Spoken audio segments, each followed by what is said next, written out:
Welcome to This Explainer. Today, we're going to bridge the gap between exam theory and real-world teaching by unpacking a deeply important standard. We're looking at Competency 003N, which is all about evaluating health sources.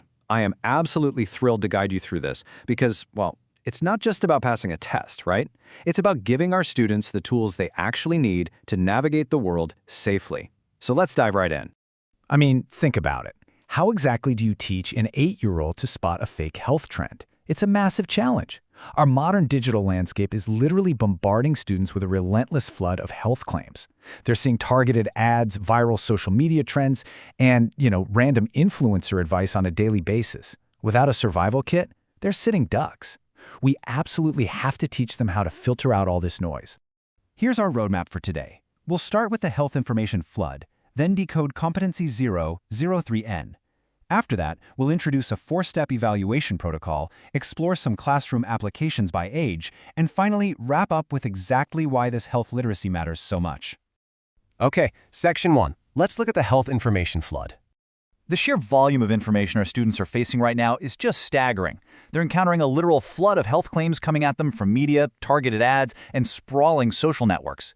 Teaching them how to evaluate these sources, specifically how to tell the difference between reliable, evidence-based guidance and just, someone's opinion or clever marketing, is an absolute necessity for health literacy today. If we don't teach them this, they're at the mercy of algorithms that are designed to sell to them, not to inform them. Moving right along to Section 2, decoding Competency 003N.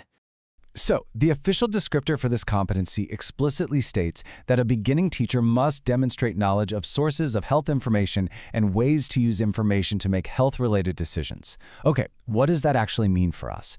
Basically, it boils down to two things. You've got to know how to identify good information yourself, and you have to understand how to teach your students to use that information responsibly to make choices about their own well-being. To pull that off, we need a really precise definition of a reliable source. Yes, for sure, it needs to be accurate, credible, and trustworthy. But I want you to pay close attention to that last part, supported by evidence. That right there is the cornerstone of the whole competency. An evidence-based source relies on scientific research and hard data. It definitely does not rely on personal testimonials, celebrity endorsements, or some viral anecdote that's going around. So what's the crucial point for your exam prep? It's remembering these 3 core takeaways. Number 1, you must know how to teach students to identify trustworthy sources. Number 2, you have to understand that reliable information is what actually supports healthy decision-making. And number 3, your job as a teacher is to actively promote the critical evaluation of health information. You're not just handing them the answers, right? You're teaching them how to find the answers safely on their own. All right, Section 3. Let's talk about the 4-step evaluation protocol. This brings us to a really fantastic framework we like to call the Rule of 4 mnemonic. It's super simple. Author, evidence, date, and purpose. Who, what, when, and why. This is a short, repeatable protocol that your students can use to quickly judge a source. By giving them this exact 4-step mental checklist, you totally demystify the process of critical thinking. You're giving them a tangible tool they can literally hold up against any health claim they stumble across. Let's break down exactly how this works in practice. First up, the author. You teach students to check, is this a credentialed health organization or is it just a random blogger writing ad copy? Second, the evidence. Are they actually citing research and experts or just sharing a personal story about how a supplement worked for them? Third is the date. Checking the date is vital because, honestly, health guidance changes so rapidly, outdated info might actually be unsafe now. And finally, purpose. This helps students spot intent. Is the author aiming to inform them with straight facts, or are they just trying to sell a product or get views? Which brings us to Section 4, classroom applications by age. Let's start with our younger learners, grades K through 3. You can present a really clear side-by-side comparison for them. Say, Flyer 1 is from the school nurse talking about hand washing, and Flyer 2 is from a fictional candy company. Because they're young, you wouldn't use super complex academic language, right? Instead, you'd use a picture-based checklist with little badge icons for things like trusted source or current. You just guide them to sort the flyers by asking simple questions. Hey, who is a trusted adult here? Does the nurse want to keep us healthy or sell us candy? Now, as students get a bit older, moving into upper elementary, the application matures. You might show them a short, social media-style video clip in class, maybe one claiming a crazy new miracle snack boosts your energy forever. Then you have the students apply that author, evidence, date, and purpose protocol to record one of 3 verdicts: reliable, questionable, or not reliable.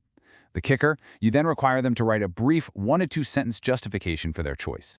So just look at how beautifully this builds progressively over time. For ages 5 to 7, kindergarten through 2nd grade, it's all about visuals, picture badges, and identifying those trusted adults. Then for ages 8 to 10, grades 3 through 5, you're introducing simple source tracking worksheets so they can evaluate ads in groups.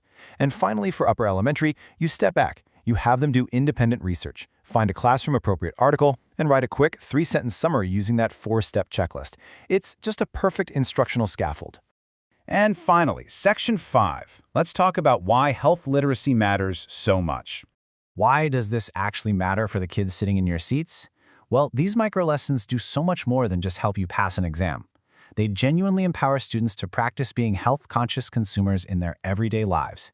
By applying this protocol, they learn to make safer, more informed decisions.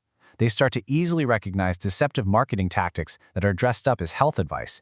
And crucially, they learn to know when something is just out of their depth and it's time to seek help from a trusted adult.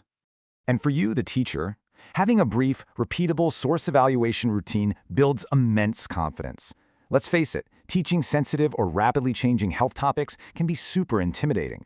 But by giving teacher candidates this repeatable protocol, we build up your teaching confidence while actively protecting our students' well-being.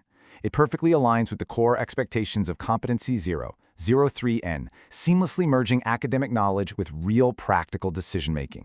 So, I want to leave you with this one question to ponder. Are your students actually ready to evaluate the flood? The digital avalanche of health claims, miracle cures, and marketing disguised as medicine isn't stopping anytime soon. Actually, scratch that, it's only speeding up. So the real question is, armed with the author, evidence, date, and purpose protocol, what step are you going to take tomorrow to prepare your classroom? Thanks so much for joining me for this explainer, and happy teaching.